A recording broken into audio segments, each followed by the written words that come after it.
오세훈, 안철수 두 후보가 오늘 단일화 방식을 두고 갑작스런 양보 경쟁을 벌였습니다. 서로가 제안한 방식을 수용하겠다고 조금 전에 긴급 기자회견을 열었죠. 안철수 후보가 먼저 국민의힘 방식을 수용하겠다는 발표를 오전에 했고요. 수용 범위를 두고 또다시 논쟁이 일자 오후에는 두 후보가 모두 서로 양보하겠다고 나선 겁니다. 정말 반전의 반전을 거듭하는 하루, 박준호 반장이 정리해봤습니다. 내 생각과 그대의 이해 사이에 이렇게 10가지 가능성이 있기에 우리의 의사소통에는 어려움이 있다.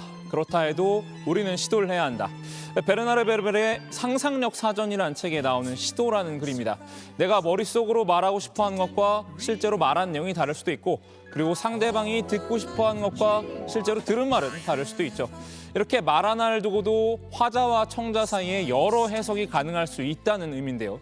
그래서 고작 둘 사이의 의사소통도 쉽지 않은가 봅니다. 오늘 국민의당 안철수 후보와 국민의힘 오세훈 후보 간 의사소통이 정확히 그랬습니다. 김종인 위원장과 오세훈 후보가 요구한 단일화 방식을 수용하겠습니다. 제게 불리하고 불합리하더라도 단일화를 조속히 이룰 수만 있다면 감수하겠습니다. 안 후보가 오늘 오전 긴급 기자회견을 열고 오세훈 후보 측의 안을 모두 수용하겠다고 발표한 건데요. 안 후보는 이번 주말부터 조사에 착수하면 다음 주 월요일에는 단일 후보를 결정할 수 있다고 타임라인을 제시했습니다. 국민의힘이 요구한 단일화 방식은 어제 오 후보가 제안한 안입니다. 두 개의 여론조사 업체 중 한 곳은 적합도를, 다른 한 곳은 경쟁력을 각각 1,000명씩 물은 뒤에 결과를 합산하는 방식입니다. 이때 유선전화 조사 방식이 10% 정도 포함돼야 한다는 거죠. 국민의힘 김종인 비대위원장은 해당 안을 수용한다는 뜻으로 이해를 하고 즉각 환영 의사를 밝혔는데요. 하여튼 다행이라고 생각을 해요. 이렇게 너무 늦지 않게 거기에 응해줘서. 근데 안 후보의 말이 그런 뜻이 아니었나 봅니다. 정작 실무 협상을 맡고 있는 국민의당 이태규 사무총장은 안 후보와 말이 달랐던 건데요. 원래 국민의힘 측에서 요구했던 그 방안이 있습니다. 그래서 경쟁력 조사에 유선 전화를 포함시켜달라는 요구였기 때문에 저희가 그저께 드린 두 개의 절충안을 모두 철회하고 국민의힘이 제안했던 그 방식을 저희가 받겠다. 유선전화 10%는 수용할 수 있지만 적합도는 빼고 경쟁력만 묻자는 뜻으로 해석될 수 있는 말이죠. 국민의힘 측은 해석의 여지가 있다면서 보여주기 식이다, 상대를 곤란하게 하려는 의도가 있다, 이렇게 비판을 했습니다. 결국 안 후보의 기자회견 이후에 3시간 만에 오 후보도 맞불 기자회견을 열었는데요. 노골적으로 불편한 기색을 드러냈습니다. 저희 안을 다 받아들인다는 표현을 안철수 후보께서 쓰셨는데 어떤 안을 100% 받아들인다는 것인지가 오히려 불투명해졌습니다.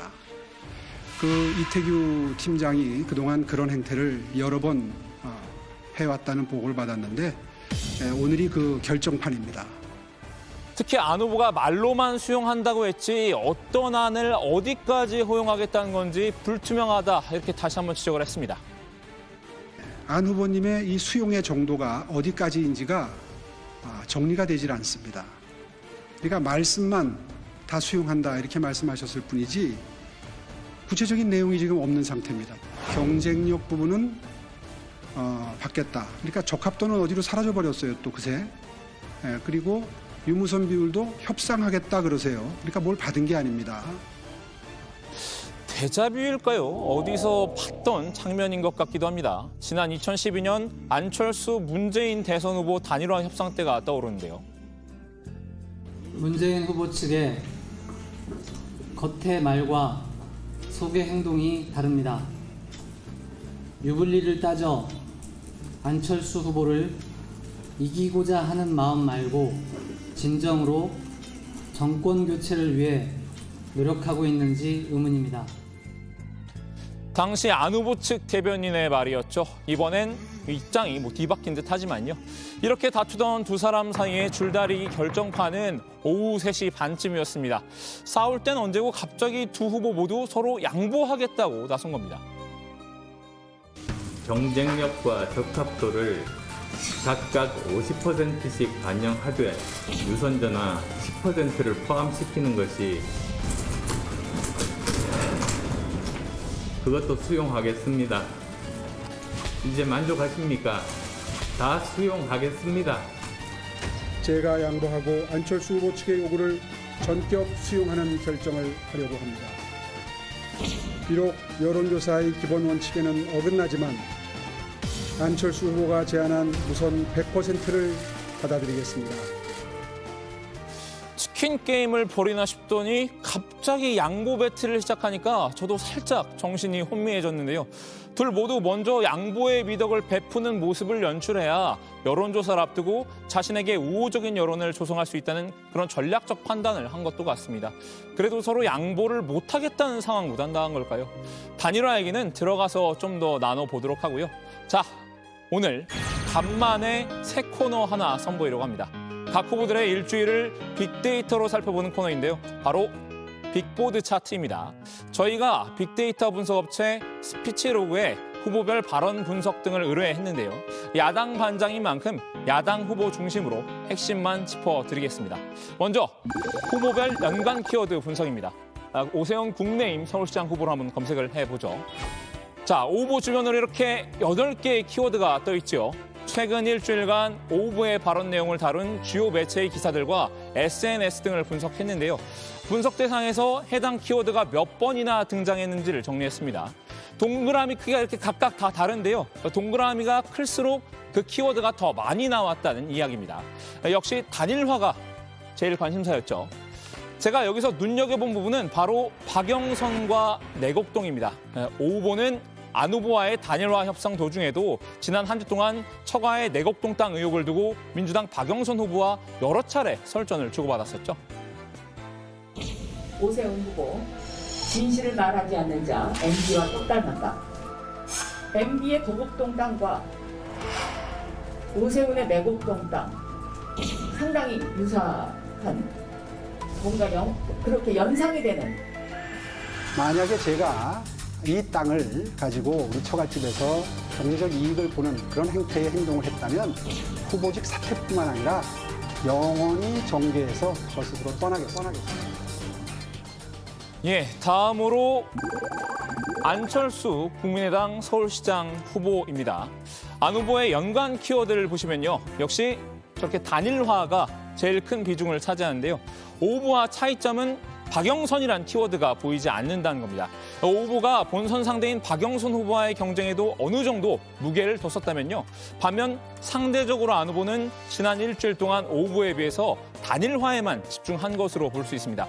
여기서 주목할 키워드는 바로 합당인데요. 단일화 협상이 지지부진하자 안 후보가 던진 승부수였죠. 저는 야권 단일 후보가 되어 국민의힘과 통합 선거 대책위를 만들어 야권 대통합의 실질적인 기반을 다지겠습니다.